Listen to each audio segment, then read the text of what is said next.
just to let you know, there's a few things I need you to pick up on your way home from work today. We need milk, cereal, dish soap, spaghetti, get a thing of sugar, some bread, and coffee beans, whichever ones you like. I'll give you a call if there's anything I forgot. Thanks, sweetie. See you tonight.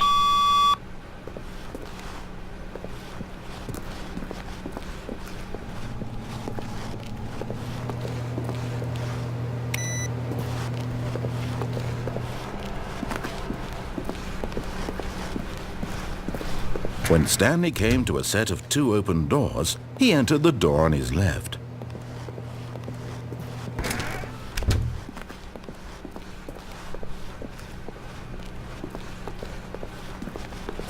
Yet there was not a single person here either. Feeling a wave of disbelief, Stanley decided to go up to his boss's office. Hoping he'd coming to a staircase, Stanley walked upstairs to his boss's office.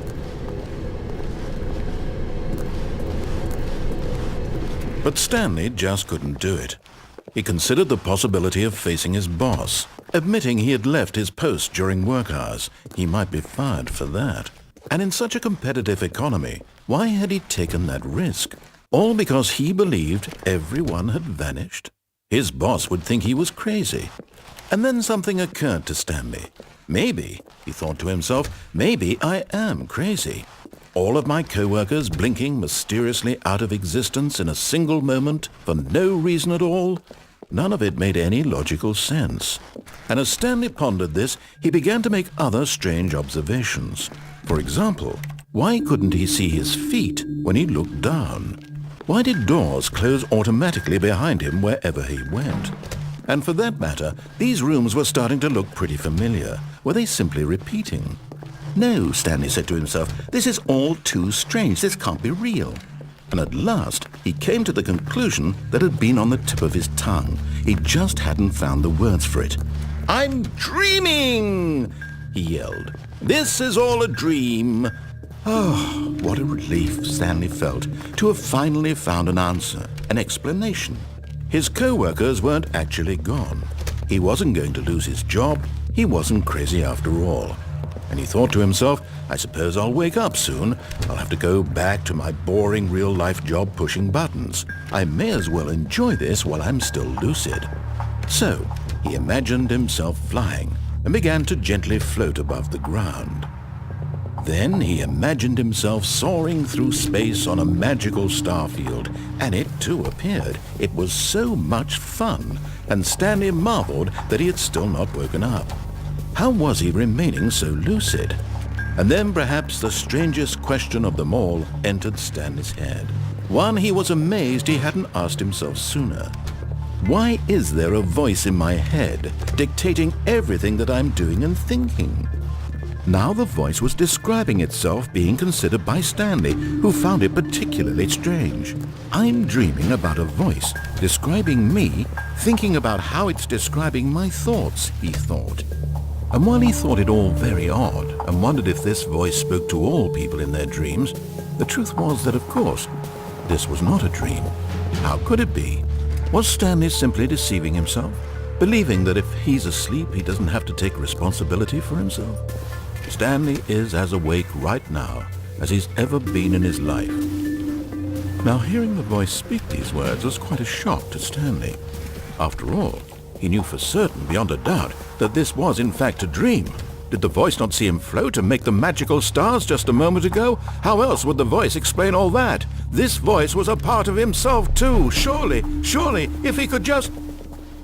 He would prove it. He would prove that he was in control, that this was a dream. So he closed his eyes gently, and he invited himself to wake up.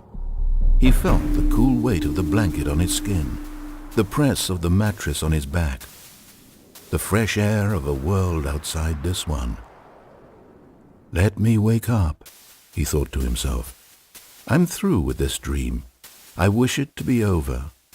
Let me go back to my job. Let me continue pushing the buttons. Please, it's all I want. I want my apartment, and my wife, and my job.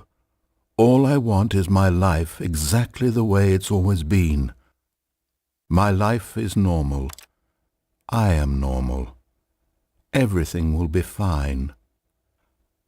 I am okay.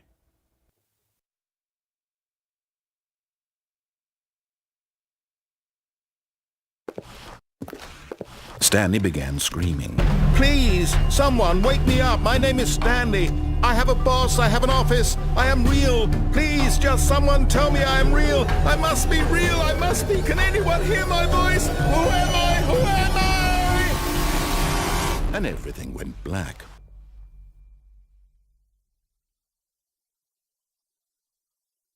This is the story of a woman named Mariella.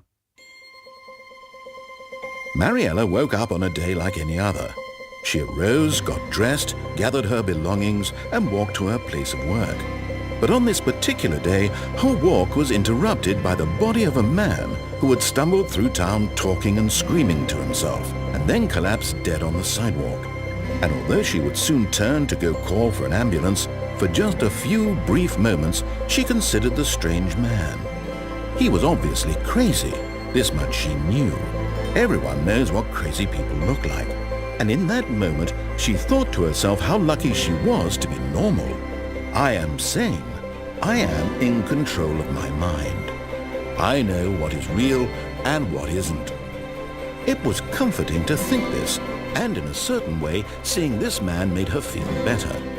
But then she remembered the meeting she had scheduled for that day. The very important people whose impressions of her would affect her career, and by extension, the rest of her life. She had no time for this, so it was only a moment that she stood there, staring down at the body. And then she turned and ran.